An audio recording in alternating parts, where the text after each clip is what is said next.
How are you feeling? Genuinely, how are you feeling? How do you keep calm? How do you keep perspective when life is crazy? How do you cope with overwhelm? How do you stay positive when your life suddenly becomes so much faster, when the world speeds up, when everything around you becomes unsettled? How do you anchor yourself in a calm disposition?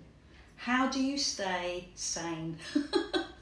The fast level of activity, the pace of Christmas can cause so much overwhelm.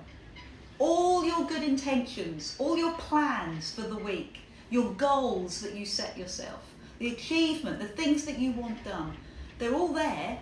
But then what if something crashes in? What if a kid is ill? What if a parent is ill? What if your car won't start? How do you change?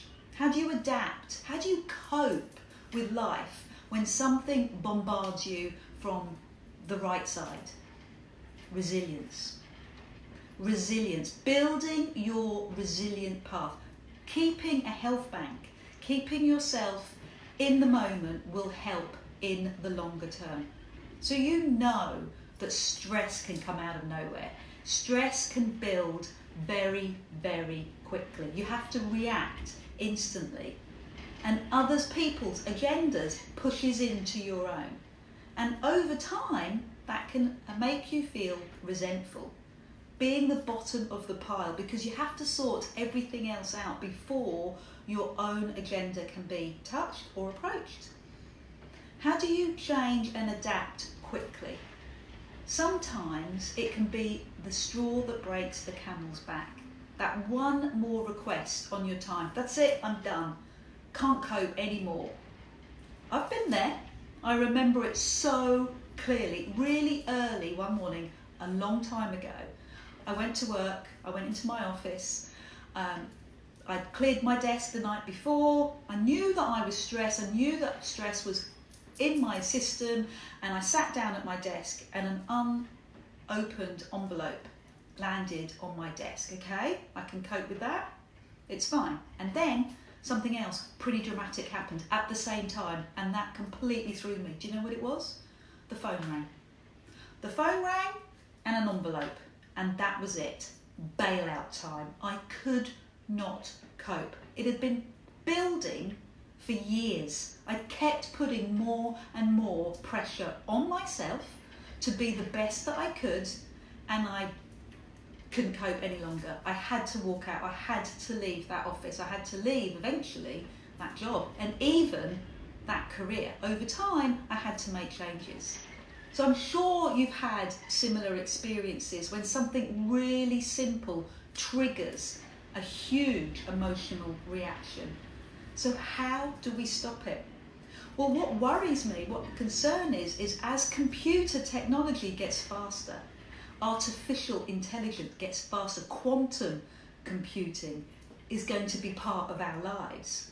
The word of 2020 will be stress. Human fallout will be inevitable. We know that. We're looking at that trend, stress. So building resistance, resilience in your life is your long-term strategy. Building a firm block, a foundation that's going to help you to cope with things when they hit you from behind. Bouncing back. And it starts with being confident in your skills, being confident in your strengths, and be confident to know that this too will pass. It's temporary. It will pass. You will survive. You will move on. Knowing what you can achieve. Yes, I can do this. I can do X, Y, and Z, but I cannot do A, B, and C. Know what you can achieve and know that you will get through it. And of course, ask for help. That's a hard one, but if you want to build your resilience, if you want a strong health bank, you need to ask for help. I know, it feels strange, but it has to be done. Putting a strategy in place before the crisis occurs. Creating a health bank, something that you can draw upon, like a resilience bank, something that gives you a background to your health. And I've got some key things that you can do to build your health bank, your resilience bank. And it begins with Optimism, being optimistic, having that self-belief in yourself is another. A willingness to let go, how does that sit? Being flexible, letting go, letting somebody else take over, not so much control. Emotional intelligence, knowing how you react to situations, knowing what your triggers are, and having social support. And of course, the biggest one is having a sense of humour. If something does go crashingly wrong, it doesn't matter. Let it go. We're all human. We're not all computers and artificial intelligence. I do it quite a lot, even in public. Let it go. Let it go. Don't worry about it. It makes you human, makes it fun. Okay? So letting go. So let me look at those in detail. Resilience and optimism go hand in hand. Are you a pessimist or an optimist? Do you believe that everything is going to work out, or do you believe that everything is going to be a disaster? Well, guess what? It is a self-fulfilling prophecy. Be optimistic. I've talked to you so many times about optimism and how research has proved that being optimistic means that you see more things in life, you see more potential. A resilience in your health means finding the foods that make you feel great, the foods that make you feel rubbish. You probably know what gives you a reaction. Stepping back and noticing it will give you a greater insight.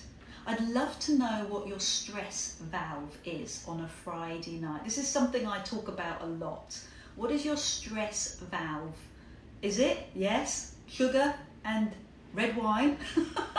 And does that help your health bank, or does that drain your health bank? Does it improve your resilience, or does it drain your resilience? Something to consider. Not a huge change, but it's something that you could roll out in the new year. A resilience comes from friendship. Having friends, a confidant that you can talk to is going to make such a difference. And they don't even have to answer back. What about a loving pet? Somebody that just listens.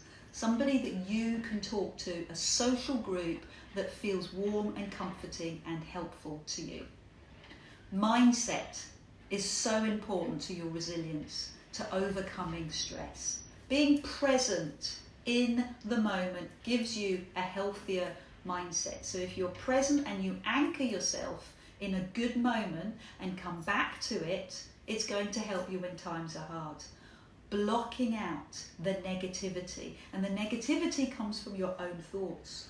Just turn away. I'm not going to deal with that now. Block it out. An attitude of gratitude.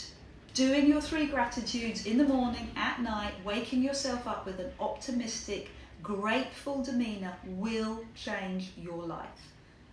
Being realistic about your goals, okay? Don't these life-changing goals that are going to happen in the next year, in the next decade, give them over. A little goal, a small goal, a goal that you will stick to. So no huge wins, just a tiny, realistic win every day. Giving yourself strength and giving yourself dependency on yourself. You know that you can do this. Giving to others is a fantastic mindset. It really helps you to feel good about yourself. Rebalancing the way that you think and anchoring yourself in the present moment makes such a difference, really helps to add to your bank of health and well-being. Lastly, I want to talk about exercise. Exercise not only makes you feel good, it releases hormones in your body. Feel good hormones, serotonin. And I don't just mean exercise where you go crashing into the gym 3 times a week, or perhaps you're preparing for a marathon. I mean low-key exercise. I mean movement. Movement every day that releases those happy hormones, like serotonin, as I mentioned.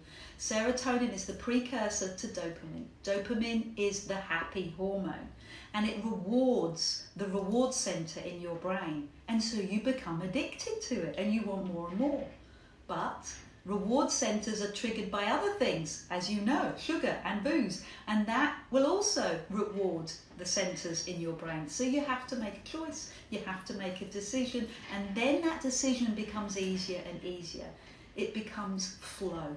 So be in the moment and flow. These are my gorgeous tips to you to prevent stress and burnout. Build your resilience, build your health bank.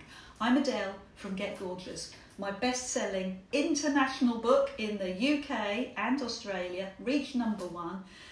You can get it on Amazon or you can buy it from me. Take care, lovelies. I will speak to you soon. Bye.